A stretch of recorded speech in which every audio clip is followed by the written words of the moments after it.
इंसान के दुखी होने का सबसे बड़ा कारण क्या है? कोई तन दुखी, कोई मन दुखी, कोई धन बिन रहत उदास, और थोड़े थोड़े सभी दुखी, सुखी राम के दास। जब यह बात सत्य है तो क्यों आप राम के दास नहीं बनते हैं? क्यों आप धन के दास बनते हैं? क्यों आप लोलुपता के दास बनते हैं? क्यों आप सौंदर्य के दास बनते हैं? क्यों आप किसी अन्य प्राणी के दास बनते हैं? क्यों गुलामी का जीवन जी रहे हैं? राम में क्यों नहीं हो जाते? राम का नाम का जाप क्यों नहीं कर सकते? ये संसार दुखालय है। ये संसार केवल दुख दे सकता है। ये अपने ये सब रोल करने के लिए आए हैं। ये सब अपना अभिनय कर रहे हैं। भगवान ने हर किसी को कोई ना कोई रोल करने के लिए दिया है। सब अपना रोल करके चले जाते हैं। क्यों आप किसी के चक्कर में पड़ते हो? राम नाम का जब क्यों नहीं करते हो? यही आपके दुख का कारण है कि आप राम को भूले बैठे हो। राम को याद करो और जो भगवान राम ने आपको कर्तव्य दिया उसको पूर्ण कीजिए। आप सुख में हो जाएंगे, आप सुखी हो जाएंगे, आपका जीवन सुख में हो जाएगा। यही कारण है कि आप दुखी रहते हो, क्योंकि आप राम के साथ नहीं हो। राम को समझते नहीं हो, राम को भजते नहीं हो। राम से बड़ा राम का नाम है। राम स्वयं नहीं जानते अपने नाम की महिमा को। आप राम को जानिए, आप राम की महिमा को जानिए। राम नाम जप कीजिए। राम राम वह है जो धरती पर आए और स्वयं भी उन्होंने वो सब जीवन जिया, वैसा ही जीवन जिया जैसा आप जी रहे हैं। राम मर्यादा पुरुषोत्तम है। अगर प्राणियों का सहारा, मानव का सहारा लेना इतना आसान होता तो राम वानरों का सहारा न लेते, राम जीवों का सहारा न लेते। राम ने निषाद राज को भी गले लगाया, राम ने माता शबरी को भी गले लगाया, राम ने वानरों को भी गले लगाया, राम ने भालुओं को भी गले लगाया, राम ने राक्षसों को भी गले लगाया, राम ने सबको गले लगाया। राम ने स्वयं राम नाम की महिमा को सार्थक किया, हर सबको राम में जाना है। जब राम ने ये सब कुछ अपना लिया है तो आप सब क्यों नहीं अपनाते हैं? अगर आपको सुखी रहना है तो सत्य कहता हूँ, राम नाम का जप किया करो। कोई बड़ा काम नहीं है, कोई बड़ा उपाय नहीं है, केवल आपको राम राम राम राम राम बोलना है। इसमें जाता क्या है आपका? राम तो वैसे ही आप बोल रहे हो, संबोधित करने के लिए राम नाम का प्रयोग करते हो।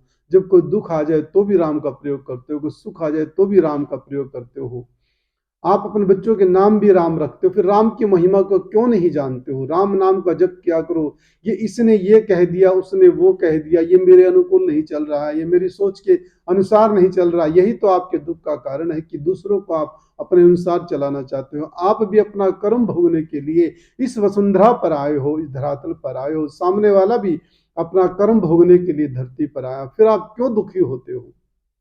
सब अपने कर्मों का भोग भोग रहे हैं। कोई पिता के रूप में आपको मिला, कोई माता के रूप में आपको मिला है, कोई पुत्र के रूप में आपको मिला है। 3 पीढ़ी से पहले आपको कुछ भी याद नहीं है, सब आके चले गए। आप कौन सा यहाँ पर अपना इतिहास स्थापित करने वाले हो? कौन सा आपने अमृत का पान किया है कि आप अमर होकर यहाँ पर आए हो? अरे मरना जरूरी है और मरना आवश्यक है, मरना तय है। जन्म से मृत्यु तक की जो यात्रा है ये आपको जीनी है। कैसे जीनी है ये समझने के लिए हो सकता है जीवन छोटा पड़ जाए, लेकिन राम नाम का सहारा लेने के लिए, राम नाम का जप करे, ऐसा संकल्प लेने के लिए आपको केवल एक क्षण चाहिए कि तुरंत लग जाओ राम राम राम राम। आपका कल्याण हो जाएगा। इसी के अलावा किसी में भी आपका कल्याण नहीं है, क्योंकि धन आपने कमाया, धन खर्च हो गया है। गाड़ी आप लेके आए हो, गाड़ी बदलने का समय आ गया। घर आपने बनाया, घर रिपेयर करने का समय आ गया है।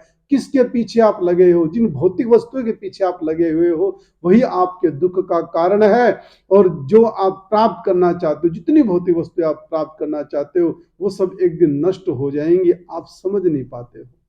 राम का नाम कभी नष्ट नहीं होता। इह जन्म में परलोक की सुख प्राप्ति, इस जन्म में भी आपको सुख देगा, परलोक में भी आपको सुख देगा, हर समय आपको सुख देगा। केवल राम नाम आपको सुख दे सकता है। ये जीवन के रिश्ते, ये भाई बंधु सगे संबंधी आपको सुख नहीं दे सकते। ये आपका प्रयोग करने के लिए है, या आपका इस्तेमाल करने के लिए है। ये मौज को मौज नहीं समझ रहे। मौज केवल राम का नाम लेने में है, भगवान का ध्यान करने में मौज है। कौन से मौज के चक्कर में आप पड़े हुए हो? ये अपने ही आपको कंफ्यूज कर देंगे, अपने आप को दुखी कर देंगे। इनसे बचने के लिए एक ही सहारा है कि केवल अपने कर्तव्य को पूर्ण करो, अपने कर्तव्यों को निभाओ और समय आने पर दूसरों का साथ दो। दूसरों के दुखों को अगर आप दुख दूर कर सकते हो तो आप उनका साथ दीजिए, अपनी वाणी से, अपने धन से, अपने कर्म से। अगर आपके द्वारा किसी को सुख मिलता है तो आप कीजिएगा वो कार्य, लेकिन उस कार्य को करके नेकी कर कुएं में डाल, भूल जाइएगा कि मैंने किया है। अरे आपने नहीं किया, राम ने आपको इस लायक बना दिया है, राम ने आपका चयन किया है कि जाओ आप इनके कार्यों को पूर्ण करो। आपके जरिए राम उस कार्य को करवा रहे हैं, सब कुछ राम करवा रहे हैं। राम में हो जाइएगा, क्योंकि आपने आपके सोचने से कोई कार्य नहीं होता, आपके निर्णय लेने से हो सकता है कि कुछ कार्य हो जाए, लेकिन आपके दृढ़ निश्चय से सब कुछ हो सकता है। दृढ़ निश्चय करना होगा, और वह यह करना होगा, छोटी सी बात सोच लेना कि जन्म हुआ है, मौत भी होनी है, मरना भी है। मरना कोई ये नहीं है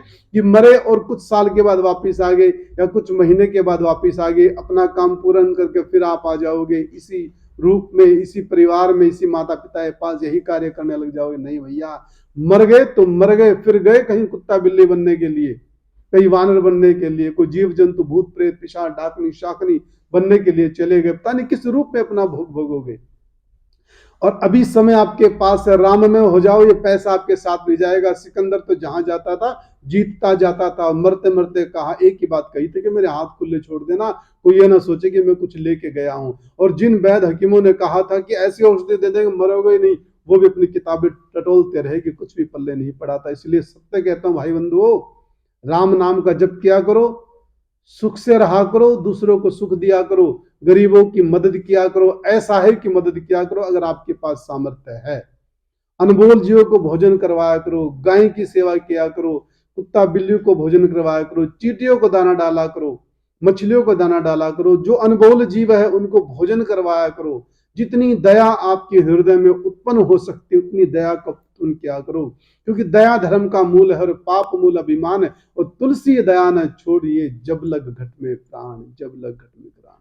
जय श्री राम, जय श्री कृष्णा, जय भारत माता, जय गौ माता।